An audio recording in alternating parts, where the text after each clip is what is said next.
My name is Optimus Prime. We are autonomous robotic organisms, but you can call us Autobots. I say we take off and nuke the entire site from orbit. It's the only way to be sure. I want you to rest well, and a month from now, this Hollywood picture is gonna give you what you want. I'm gonna make him an offer he can't refuse. Welcome, ladies and gentlemen, to Inside Your Screen. This is the Killing Eve podcast section, where we're talking all things Villanelle and Eve.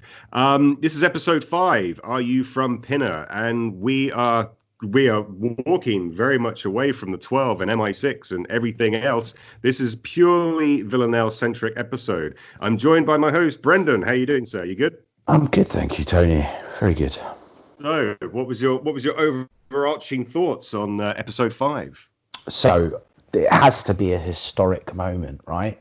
Killing Eve, right? And there was no Eve. There's no Eve at all. Yeah, like none. Maybe we needed a couple of weeks off. Yeah. And they were like, "Well, we'll go with Jodie in Russia." So yeah, we're with Villanelle. She's in the motherland. She's gone back home to check on her family. And this is it's been I found it a bit of a weird episode in the respect that it's far more personal than anything we've ever seen before of Villanelle, which I think works very well. This whole series, I've been saying in previous episodes that I think Villanelle's been going through a sort of like midlife crisis, a midlife kind of psychopath crisis. And, going to kind of meet her family that she thought had died may have, bring some kind of affirmation to her. It's a really interesting episode. Once again, there's a lot of humorous parts in it. The whole festival scene. I love the whole festival scene. What did you think about that? Yeah, I thought it was really good. I think up until the end, just the way you can kind of mention, I think you were spot on there. It's apart from the finale of the episode, it's almost like it's a comedy. It was like don't get me wrong, I understand that, and I think it's what most people really love about Killing Eve is the kind of the comedic element, the kind of humor, and the kind of that dark humor of it. But it was just pure comedy, pretty much, apart from the finale of it. We knew, let's be honest, as soon as she kind of barged her way into the kind of house, Villanelle's not the kind of person to kind of knock and wait for an answer. She's in Russia. She comes to this barn house and she kind of just waltzes in, makes herself comfortable, and we get to know all the other kind of parts of her extended family, I guess. So there's the kind of, she does have a brother, but then she has a half brother as well. Or does she have 2 half brothers? I think it's 2 half brothers. 2 half brothers, yeah. A kind of stepdad and a mother as well. That I thought this was an interesting dynamic because I thought this was a little ambiguous to begin with, and it wasn't until I kind of looked back on the episode. But there's obviously her mother took her to an orphanage. Villanelle was deciding, she was kind of wondering when she'd come back from her. There's some dialogue towards the end where the mother sort of says that she was meant to come back within a month, but then it's kind of elaborated on that Villanelle burnt down the orphanage and it was her fault. And then she got taken away and the family were told that she was dead. And then Villanelle was told that the family died in a car crash. And it all kind of has this kind of, obviously for Villanelle's character, it's a kind of an end to a means. She's gone back home. And is she going to get that kind of confirmation that she needs? Is she going to get that acceptance? Is she going to be Oksana again? Or, stuff like that, which I found really intriguing compared to some of the other episodes. Yeah. Did you find, in regards to, the reunion, do you think that Villanelle actually went back to, rekindle her family, get back to that? Or do you get the feeling that maybe it was more confirmation of feelings that she already had from her mother?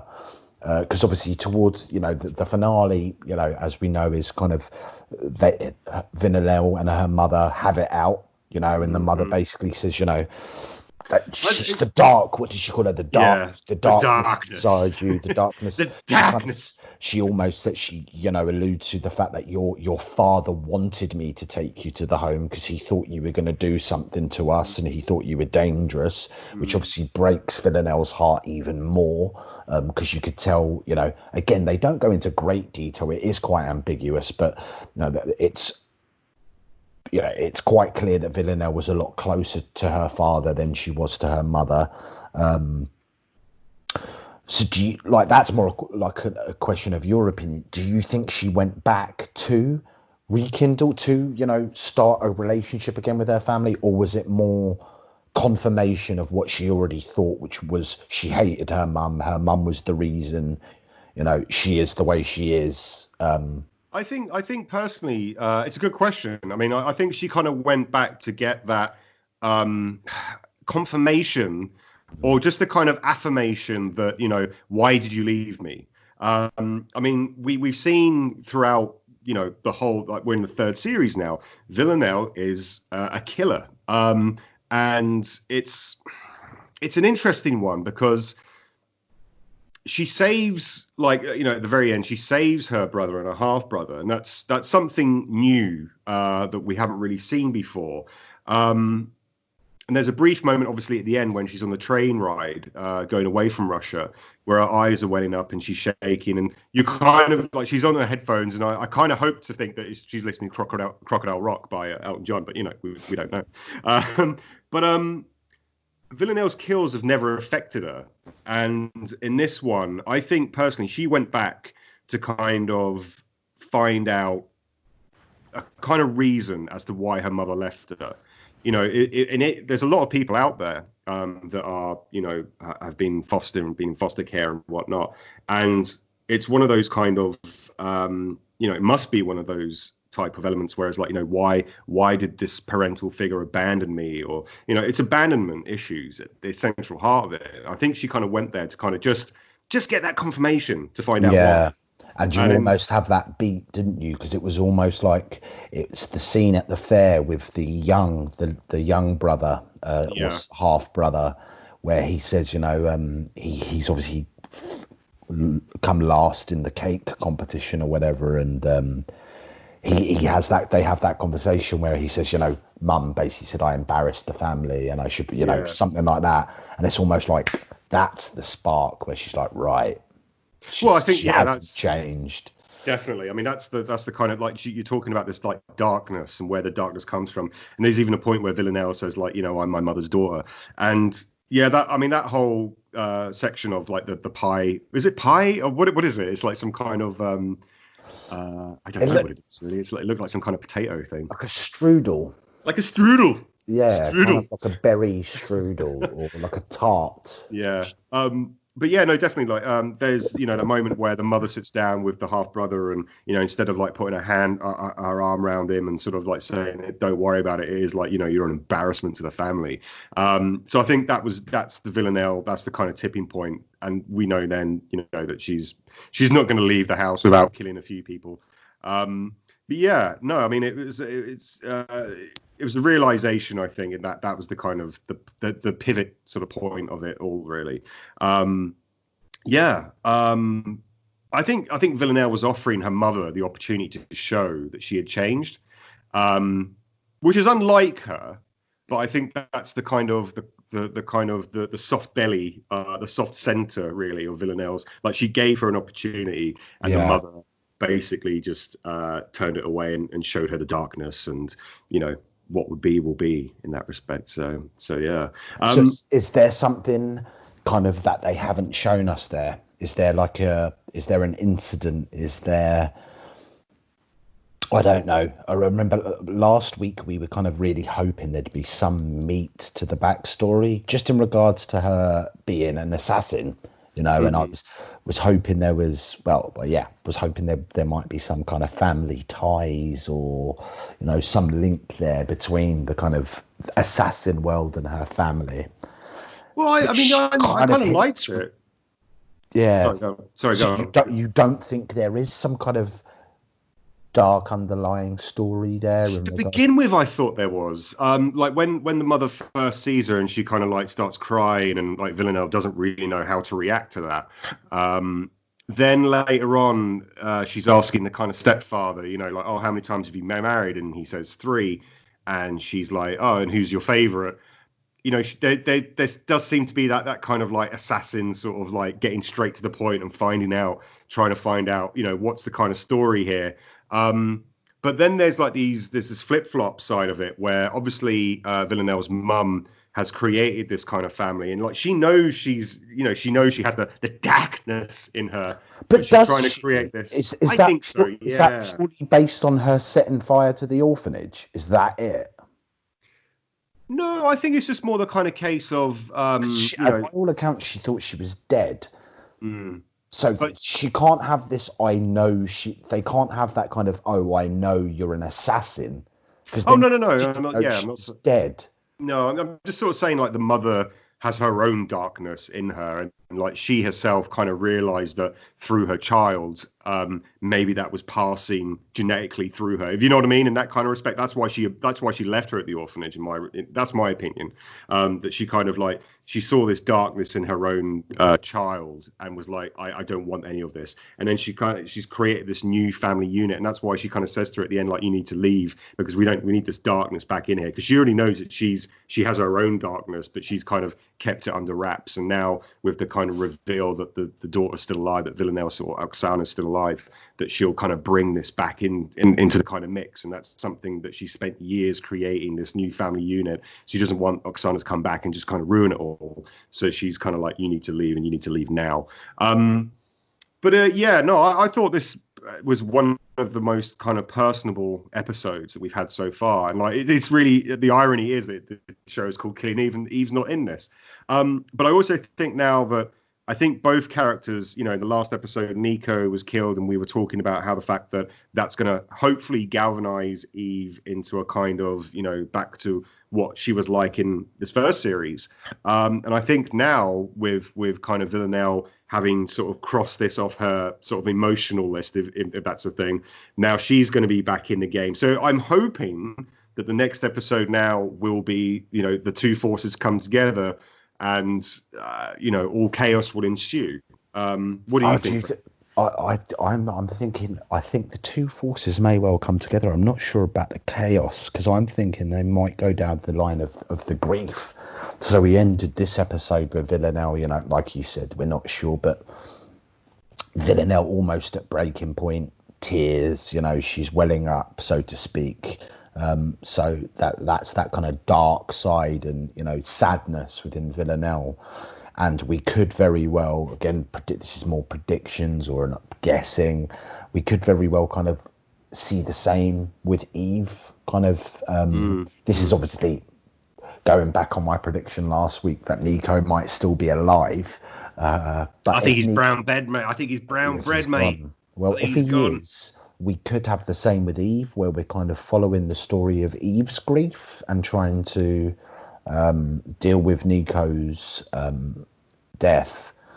And that could be, the grief could be something that actually brings Villanelle and Eve together. Yeah. But then definitely. that would also go against the theory that Eve will think that it was Villanelle who killed Nico. Which I think is going to happen. So that would probably go against the grief. But then maybe that's the case. Maybe they have that kind of meeting of the minds, and that's when Eve finds out that it wasn't Villanelle who killed Nico, and we have our kind of romantic moment, our wedding bells kind of they're together kind of moment that we've all been waiting for 3 seasons. Well, I think definitely the next episode is going to be a pivotal episode. Like if the next episode of episode 6 doesn't bring the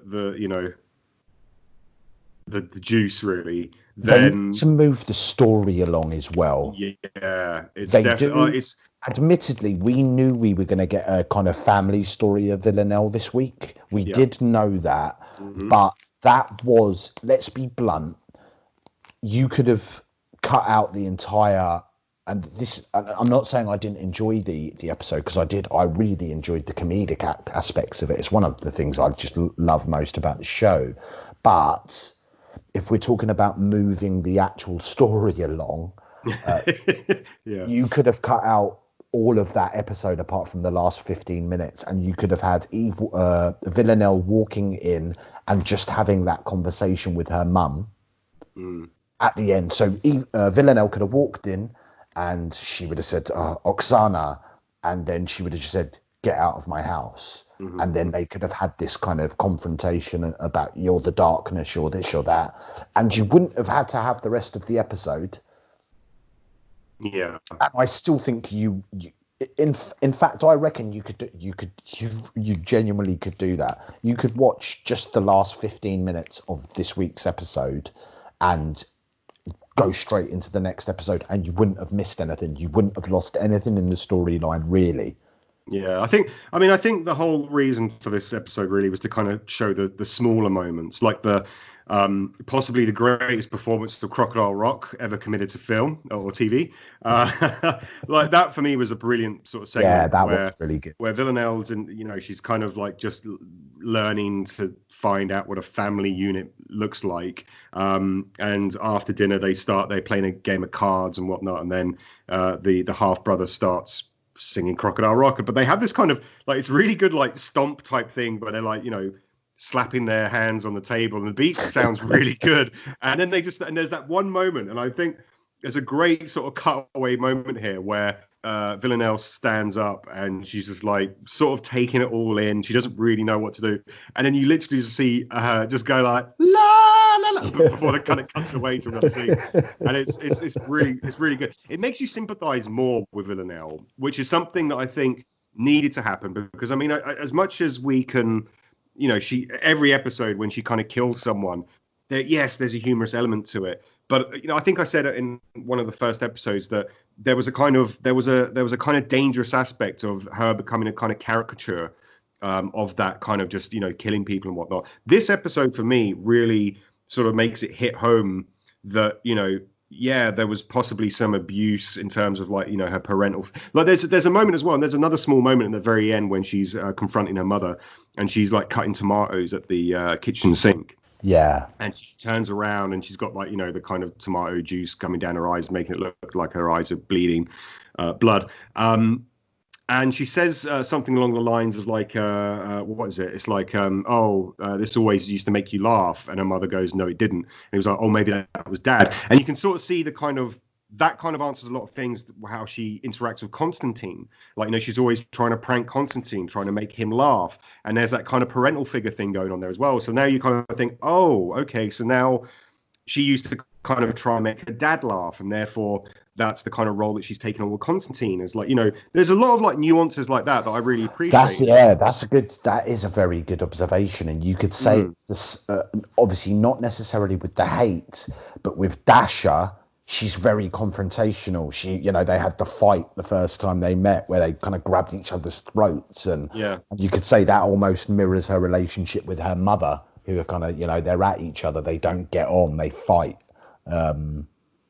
I like that, Tony. That's a really good observation there. But I mean, maybe this is to kind of showcase. Maybe this is going to be a kind of writing thing that we kind of find that Villanelle's character is going to change maybe in the next couple of episodes, for the better or for the worse. We don't know. But I mean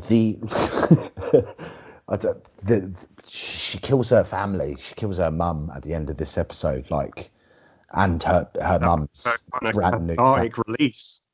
She needed to do that, So there was no way the mum was getting out. I think there could be a few people that were thinking that the half brother, the younger half brother, was possibly gonna get it as well, but it was like no, they couldn't do. But Brennan, I have one question for you, sir. How far do you think you could throw some cow dung? I found that really funny. Just her reaction when she kind of won that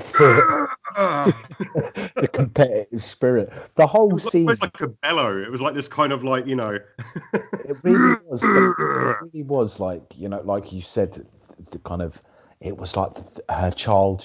That whole scene of the fair was just her being a big kid. And I found a lot of that, like that. Yeah, I mean, I've got to give props to Jodie Comer. Like this was like her episode. This was her chance to shine, and she reveled in it. I love the way though the range of emotions in this one. She's so good, but I did like the way in this one how they subtly kind of avoided her having to speak the whole episode in Russian.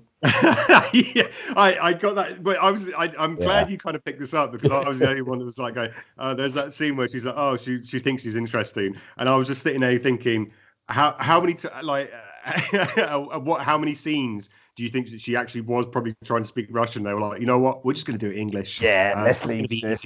Yeah. She's like, I can't learn the entire script in Russian. Are you serious? Yeah. Well, I mean, that'd be interesting if that did happen. That would have happened. But yeah, no, it was no. I got to give her props to this. Like, there's a whole range of emotions that she goes through, and especially as I said, like towards the end, well, the very end scene where she's on the train and she's like listening to music, and the music is very tense. And you just see... I mean, it's not music, is it? No, it's kind of a kind of pulse, or it's to kind of build this tension. I didn't like that. It's 2 episodes in a row where I've gone, that's really odd. Well, I think, and I thought that ending was odd. I totally get what you're trying to do, and I didn't like it. I didn't think it was that effective. I thought it was kind of a bit easy. Well, I think a lot of negative kind of comments that have been made about this series of episode 3 is exactly what you just said there, is that it's feeling very disjointed compared to the other 2 series. And I'd have to agree with that. There was a kind of flow and a kind of pace to the first 2 series. This series does seem to be a bit out of sorts with regards to the kind of pacing of things. And this episode in itself just kind of shows that.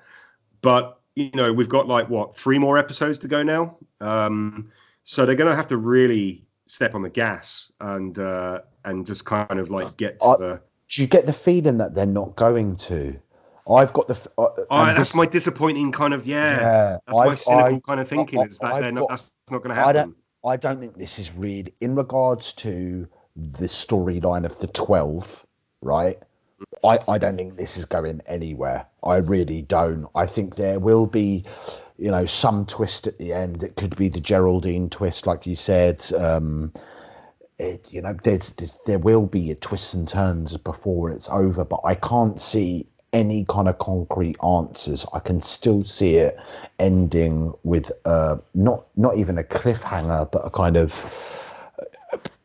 an ambiguous kind of... I think you're right. Questions. I think it will. I don't think we're going to get to the crux of the story. Am I right in saying it has already been greenlit for another season? I believe so. Yeah. So that tells us something. Yeah. And the kind of, like you said, the pacing of the series so far. There's nothing that suggests we're going to get 3 punchy last episodes that just go, all out, fast paced kind of, the story moves along. We have a big development in the story. Yeah. There's a lot of subplots that need to be kind of wrapped up in a nice little bow before the 3 episodes are out. As you said, like the whole Caroline and Geraldine, the Steve Pemberton character is like, is he anything? The Bill guy. There's just a lot of like different sort of facets here that we're not. And obviously next week's discussion will be, how the hell did Nico survive? I think you're hanging onto a thread there, man. I think a pitchfork in the throat, and he survived. But how? He's just got like that kind of like neck thing. Hello, yeah, it's okay. Like, no, I think he's gone, man. I think you're gonna have to accept the fact that Nico's gone. Well, we'll accept it. You're not going to accept it, are you?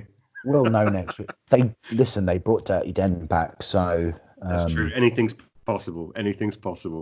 I think we'll wrap it up there now, Brendan. But do you have any kind of we've spoken quite a lot about in terms of like what we think is going to be happening here, but you never really answered my question. How far do you think you could throw some cow dung? It depends on the weight of it.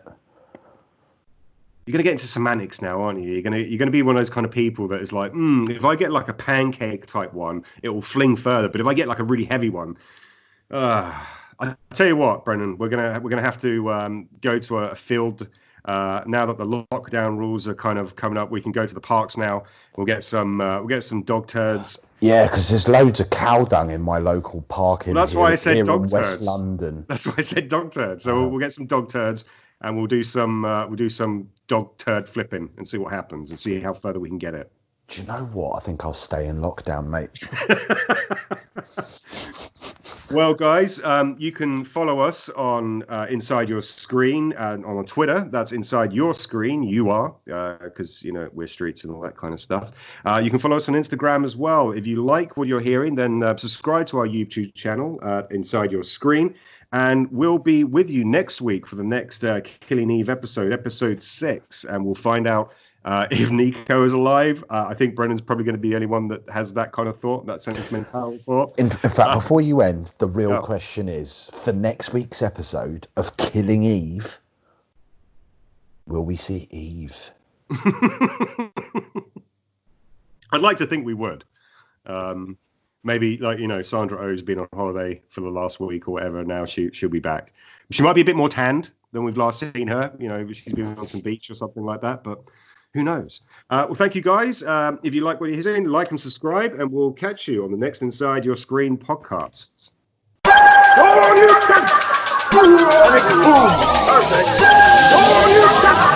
Inside Your Screen.